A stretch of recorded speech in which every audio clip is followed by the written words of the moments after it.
प्रिया, जो कि एक शांत स्वभाव की लड़की है, लेकिन कॉलेज के पहले ही दिन उसके साथ ऐसा क्या हुआ था कि वह कॉलेज के दूसरे दिन नहीं जाना चाहती थी।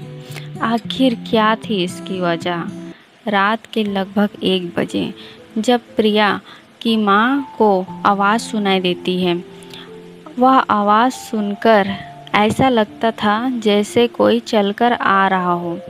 उसके घर में केवल प्रिया के पापा और उसकी माँ थी।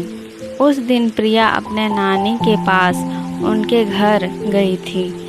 प्रिया के घर के बाहर पुलिस की जीप खड़ी थी। प्रिया कुछ समझ पाती कि अंदर जाते ही वह चौंक सी जाती है। प्रिया के माता पिता का मर्डर किया गया था। प्रिया के माता पिता कभी किसी से दुश्मनी नहीं की थी, तो उनको किसने मारा होगा? पुलिस के द्वारा सिर्फ एक अंगूठी मिलती है। ये अंगूठी खूनी की थी या फिर किसी और की? कॉलेज का पहला दिन प्रिया प्रिंसिपल से मिलने उनके केबिन जाती है। केबिन के अंदर वह जाने ही वाली होती है कि उसे आवाज़ आती है, उसकी बेटी को भी मार दो, मुझे बस अपना फैक्ट्री चालू करना है।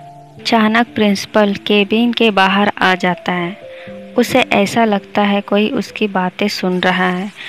प्रिया को पता चल चुका था कि उसके माता पिता का खूनी प्रिंसिपल ही है। प्रिंसिपल उसे भी मारना चाहता था ताकि उसकी ज़मीन उसे मिल सके। कॉलेज से वो घर जा ही रही थी कि प्रिंसिपल उसका पीछा करने लगता है। प्रिया अब कैसे बचेगी? उस आदमी के अंगुली में अंगूठी का निशान तो होते हैं, लेकिन अंगूठी नहीं था। पुलिस ने उस आदमी को पकड़ लिया था, लेकिन उसके फ़ोन में प्रिंसिपल बात कर रहा था। तभी केबिन के बाहर प्रिया आ जाती है और सारी बातें सुन लेती है। पुलिस प्रिंसिपल और खूनी दोनों को पकड़ लेती है।